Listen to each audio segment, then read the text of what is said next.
Welcome to New York's number 2 sports show.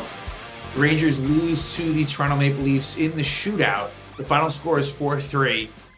The Rangers could have won this game. They came very close to doing so in the shootout, actually in overtime, but only come away with a point. That said, the Rangers did tie this game up with the goalie pulled with about, a minute left in the game, maybe less than that. A little more than that. And the Maple Leafs almost had an empty net goal to ice it. So all in all, not a terrible result. It wasn't one of the Rangers' best games, but at the same time, Toronto has been one of the hottest teams in the league. They are one of the best teams in the conference.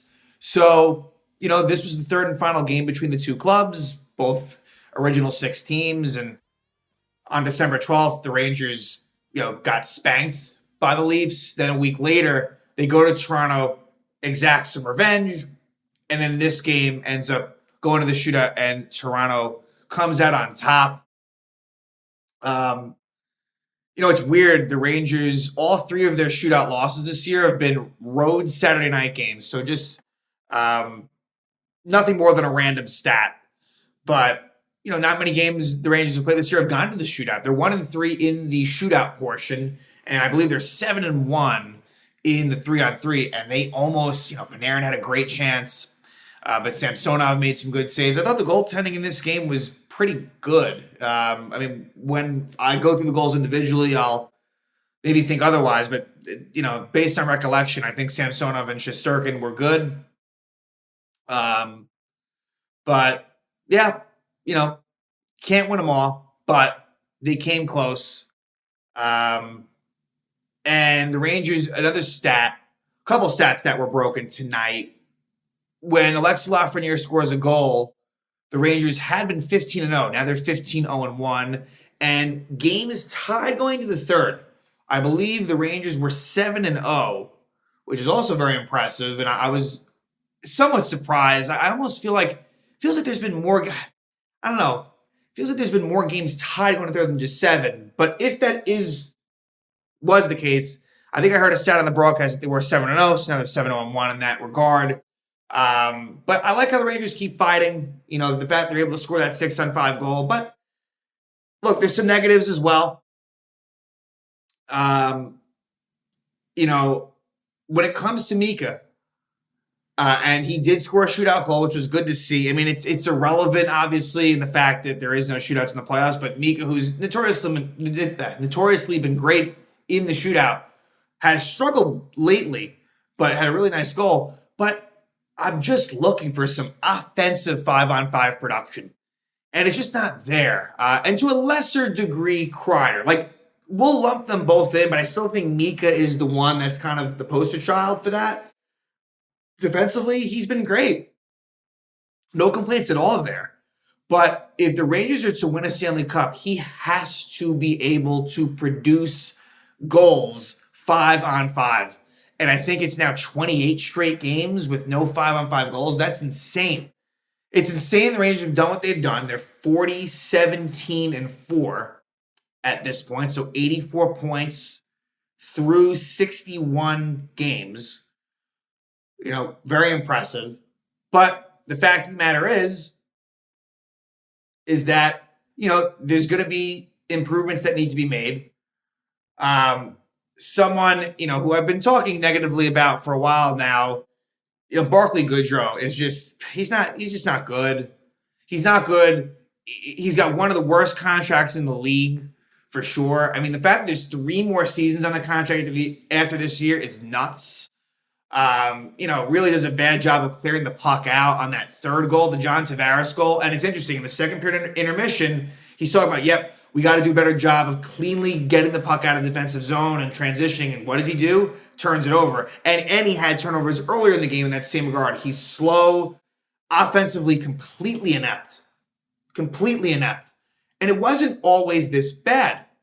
Goodrow, the last couple of seasons, and it's been a recurring thing for me, but I'm going to say it again. The contract was never great, but if you look back at old episodes, it was mostly very positive Goodrow talk. Probably more so the first year. Like, he just had a knack for the clutch. Like, he just seemed to get stuff done. And he was a plus 13, which that can be overrated at times, but the fact that he was able to do that, 2022 with the Rangers in 79 games, 13 goals, 20 assists, 33 points. Last year, 82 games, 11 goals, 20 assists, 31 points. Not terrible. I understand that some of that was due to the fact that Goodrow played up in the lineup a lot more. Like, his ice time is legitimately down. It's decreased by a couple of minutes each last few seasons. So that's part of it. But just the fact that he hasn't even been attempted to be up there says a lot too. Because it's not as if the options are overflowing. So you're seeing like a guy like Jimmy Vesey, he is, someone that they would choose to go to in a top 6 wing role. Whereas in the past, like, Goodrow would have slid into that spot. Think about it plenty of times. Like, Goodrow was on Panarin's line a bit the last few seasons, right? I'm almost certain I remember like Panarin, Strome, Goodrow, for example, or Goodrow playing with Zibanejad and Kreider. So while that plays into it, I don't want to make this all about him. But boy, like, is he bad? He's a really good penalty killer. I'll give him credit. He's 54% on faceoffs, which is good. A lot better. Like, that's like a lot better than he had been, the previous few seasons. But, and he's like good on the PK. But even now he plays more than he should. And I don't know. It's bad because of the fact that fans wanted him gone this offseason. They wanted to find a way to somehow get rid of that contract.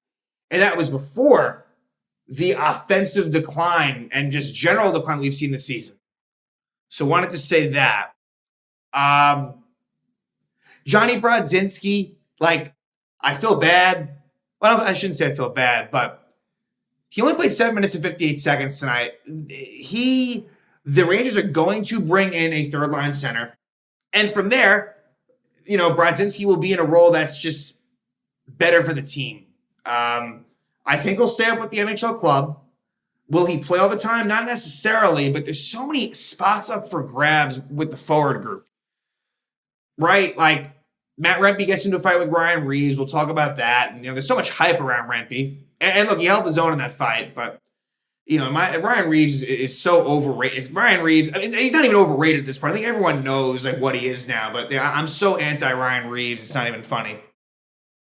But, Adam Edstrom's done a nice job, but the point is, like, it'll be very interesting to see how things shake out. But yet there's still a lot of forward spots up for grabs. So some players that aren't so great are still going to have a role. And if Brodzinski has more of a fourth line, like in and out of the lineup role, I'm fine with that. I am. And by taking Kakko off that line, it's made it a lot worse. And also, Kakko going to the Zibanejad Kreider line has not exactly helped them. So that's part of the problem. It'd be one thing if, hey, now that Zibanejad line's buzzing because Kakko's on it, that hasn't really been the case at all. So, VZ has been more with Brodzinski and Cooley, and that just hasn't been a good combination. So for now, there's only one more game before the deadline, but I don't know. The third line's not so good without Kakko on it, but yet Kakko isn't really doing much with Kreider and Zibanejad. I would break up Kreider and Zibanejad. If the Rangers can get a legitimate top 9 center, at least, at that point, I'm considering just moving things around. And this is also to assume that you're bringing in a top 9, top 6 winger. Because, what they're going to try to do is they're going to try to fit in a right wing with Kreider and Zibanejad and say, okay, that's it. It works. I don't see it going that way. I think that the two of them together is more of the issue. And again, it's not as if they've been absolutely hard. I will not say that. I won't. Because, look, I do like what they bring to the defensive side of the game. That is a positive for sure. But it just doesn't seem like there's, time and space. Not sure what everyone else thinks, but it just doesn't seem like, I don't know, Mika. Yeah, the time and space I see is when there's two shorthanded 2-on-1s and things like that. But when it comes to the 5-on-5, it just seems like there's not a whole lot of room to do much. And, that's a bit of a problem. Last thing I'll say before we get into the game is defensively, like, what sucks is they're not going to make major changes on the defense, but I wish they would. But they're not going to. So, like, I guess we'll leave it at that. But just because you look at the forwards and it's like, okay, there's, definite holes to plug because we know Filipino's out for the season, Blake Wheeler's out for the season. So, like that, and I would say even beyond that, they should have, but with those especially, they're going to, whereas the defense has stayed healthy from what the plan was at the start of the season. But yet, I doubt it happens just because for so many reasons, but I really wish that they could make some tweaks. But again, I think that you're going to find that these trades are basically heavily surrounded around the forwards. What may happen is you may get a depth defenseman that comes in, because maybe they aren't feeling great about like a Zach Jones being the seventh defenseman. That I could see, but nothing that would really like move the needle. So, Rangers Leafs. This was a very entertaining game. Definitely a good Saturday hockey night in Canada matchup between the Rangers and the Maple Leafs. So,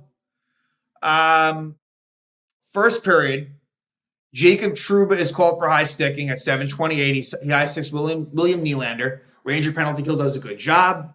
I think that the PK unit has done a very nice job now for a while. I can't remember complaining about them much recently. So they've been pretty steady. Rangers kill it off, and then they score at 11:33, and it's Lafrenière. His 18th goal of the season from Adam Fox. A really nice play by Fox, showing some patience, doing what he normally does, right at that offensive blue line. Finds Lafrenière, and he just fires a wrist shot, and it was kind of in and out because, and Lafrenière kind of knew it went in when he shot it. No one else really did because of the way it went into the net, but he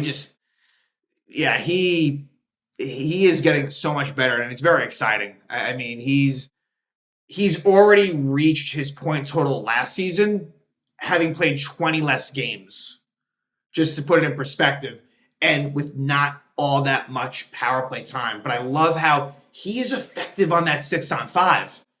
Like, for Alexis Lafrenière, you're watching a player blossom, and it's very exciting to see. And no, I don't think that he'll reach like number one overall levels. Right? But we can't rule that out. We can't, to be fair. He's still, 21? So the sky is kind of the limit for Lafrenière. That's very, very good and very encouraging for this team because he wasn't done there in this game. He would be heard from again.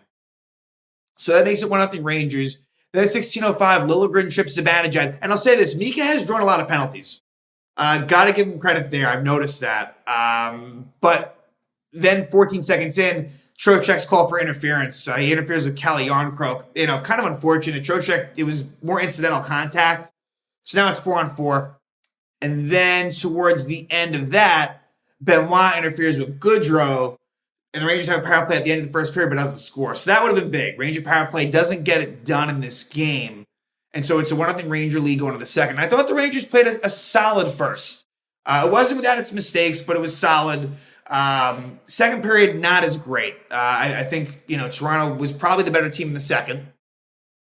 And early, at 3:54, it's a goal by Mitch Marner. His 24th goal of the season from Matthews.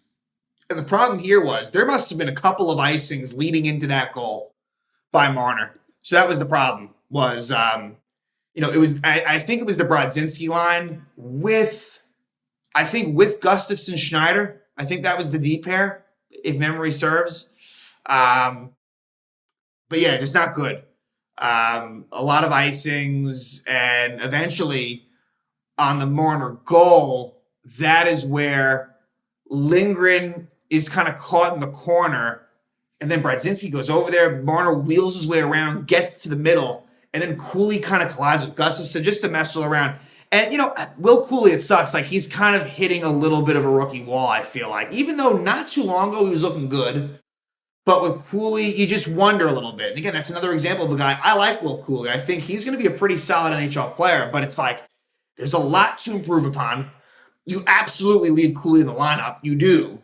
But again, I don't think the coaching staff feels amazing about him either. His ice time has been pretty low as well. But yeah, so that was not a great sequence, but great response by the Rangers. A little more than a minute after that, at 5:03, Trocheck scores his 21st goal of the season from Lafrenière and Panarin. So it's a 3-on-2. This is the line that creates the offense. You talk about 5-on-5 and you want offense, you're leaning on the Trocheck line. And Lafrenière with a great fake, because look, that's the great thing is when you shoot and pass, which is what we're seeing more with Panarin this year, keeps the defense, keeps the goalie honest. So Lafrenière with a great shot fake and gets it over to Trocheck, who buries it to give the Rangers that 2-1 lead right back. But then at 8:54, with the Trocheck line on, and look, the one detractor with that line is that, they aren't the best defensive line, right? So it's kind of a give and take. But Nylander scores at 8:54. His 33rd goal of the season from Domi and McCabe. So what happens here is Nylander takes a shot from up top, and it deflects off of Gustafsson. So the former Maple Leaf Eric Gustafsson, who was with the team at the end of last year, I thought he had some struggles, and it actually reminded me, I think he struggled a lot in that game the Rangers lost at home when they gave 7 goals to the Leafs. I think, so he can be exposed a little bit in these games. Not just him. I don't want to single him out, but, as much as I like Eric Gustafsson, and boy, what a steal of a contract that is. I just want to say that. I mean, it's a great contract for the season. I do think that he's the type of player in the postseason that might have some struggles, and I've said that before. Maybe I'm wrong. Hopefully I am. So that makes it 2-2. And then a couple of penalties in that second. 14:48, Lindgren high 6 out Austin Matthews. Lindgren kind of had a tough go at it of it tonight. Rangers kill it off. Then at 19:07, Matthew Nyes high 6 K'Andre Miller. That power play goes into the third, but the Rangers do not score on it. So then at 7:17, just Goodrow, got to get the puck out, doesn't. And it ends up being a goal by John Tavares, his 18th goal of the season from Yarncroke and Riley. So I believe what happened was it was a shot by Yarncroke from kind of an off angle, and it ends up deflecting off of Tavares and in. But just an awful turnover. Completely unacceptable for a leader and supposed to be savvy veteran of the team. Like, he definitely does provide, he definitely is a leader in that room. But it doesn't outweigh the garbage that we see on the ice. So I was not happy about that, and again, ironically, because he's got that interview with John Giannone, and you say one thing and you know what you need to do, and then you do the exact opposite. So go figure. And then at 14:01, you get a fight between Ryan Reeves and Matt Rempe. It's kind of funny. I talked about, what was it, last game? I think it was last game, where Will Cooley got into a fight, where you rarely see in a 1-goal game that late into a game a fight. But it happened again, and everyone was kind of ready for it, Reeves and Rempe. And Rempe held his own. He held his own. It was a good fight, I guess. Both got some good punches in, and it's crazy, with Rempe, how much fighting there is, but I don't think it's going to last like that, but this was anticipated and did happen. And I guess you could argue it gave him a spark, but really probably it didn't, because the Leafs almost scored an empty net goal. I believe it might have been Marner, I forget who it was, who shot it down, but just went wide, and it's an icing. And then on the ensuing faceoff, the Rangers tied up. 6-on-5. Trocheck, his second of the night, his 22nd of the season, assisted by Lafrenière and Panarin. So give Lafrenière 3 points, Panarin with a multi-point game, and Trocheck with 2 goals. It was a shot by Panarin, deflected by Lafrenière, and Trocheck is able to pounce on the rebound, scores past Samsonov, and it makes it 3-3. We go to overtime, and the Rangers had a lot of chances. The Rangers are a very good 3-on-3 team. Very much so. And I think about Panarin had a good chance, and there were some other ones too. I think Kreider had a chance to maybe set up K'Andre Miller and didn't. But that was unfortunate. And then you go to the shootout, and things were kind of looking okay. So the shootout is really a total crapshoot. The Maple Leafs are very good in the shootout, and that makes sense based on the players they have. You'd think the Rangers would. The Rangers, it's a surprise they're 1-3 with the players that they have. And this might have been Igor's. Thinking about this too, this was either Igor's first or second shootout of this. Probably a second. So I think Igor had actually been. He had actually probably been 1-0 in the shootout this season. Anyway, Nylander is stopped. Then Panarin doesn't score. And when he doesn't score, that's a bit of an issue just because he is notoriously great in the shootout. Then Austin Matthews doesn't score. So things are kind of looking up. And then Mika gets a goal, which was huge. So now all you need is one of two things to happen in this third round. Either the Leafs don't score or the Rangers score. Unfortunately, both those things don't go the Rangers' way. Mitch Marner scores a goal, and it was a little bit controversial in the fact that did Marner's forward momentum stop? They ruled that it was a good goal. And look, I can't complain much because to be fair, Panarin a couple seasons ago, I can't remember, last season, the one before that, he had a situation where he's kind of methodical and slow and makes these little moves and kind of goes back. And they gave, I think it was against Minnesota. It was, and I think Dean Evison, it was either Bruce Boudreau or Dean Evison was pretty ticked off that they gave him the goal. And so yeah, Marner gets that one. They could have said no goal, but they gave it a goal. And then Lafrenière is up, and it sucks because that would have just been the icing on the cake for him after having such a great game, a goal and 2 assists. But I think he tries to go backhand 5-hole, and it doesn't go. It's close, but he just couldn't get it. And then Max Domi in the 4th round scores, and I think he was 1 for 11 in his career in the shootout. He scores, and then Trocheck just off the post, goes in slow, did everything he had to do, and it just goes off the post. So the Rangers were that close to getting the 2 points, but they don't get it. Toronto wins. So now, one more Ranger game until the deadline.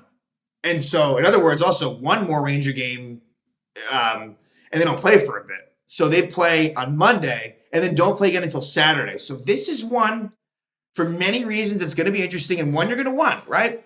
For many reasons. Again, you got that deadline element, you got the fact that you don't play for a while, and because it's against the Florida Panthers. And so, Florida's 41-16-4. Rangers are 40-17-4. Essentially, this game is kind of for first place in the league.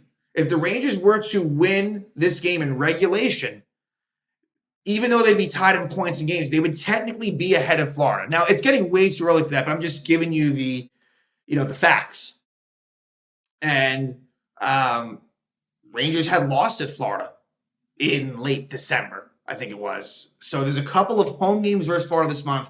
And Florida right now, I think, is seen not by a huge amount, but they're kind of seen as, I think, the favorite in all the NHL. And I don't disagree with that completely. So Florida is really playing very well right now. This is going to be a very good test. Who's going to be in goal is kind of interesting. They might, I don't know. You can go either way because the thing is, they may go with Quick for the fact that he hasn't really he hasn't played that much and they don't play for a while. So I wouldn't be surprised either way.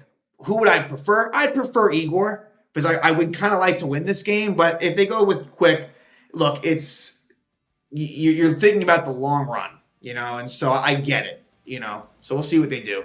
But yeah, Panthers at the Rangers. This one will be a very, very intriguing game. And, hoping for the Rangers to be able to win that one. But we'll see what happens.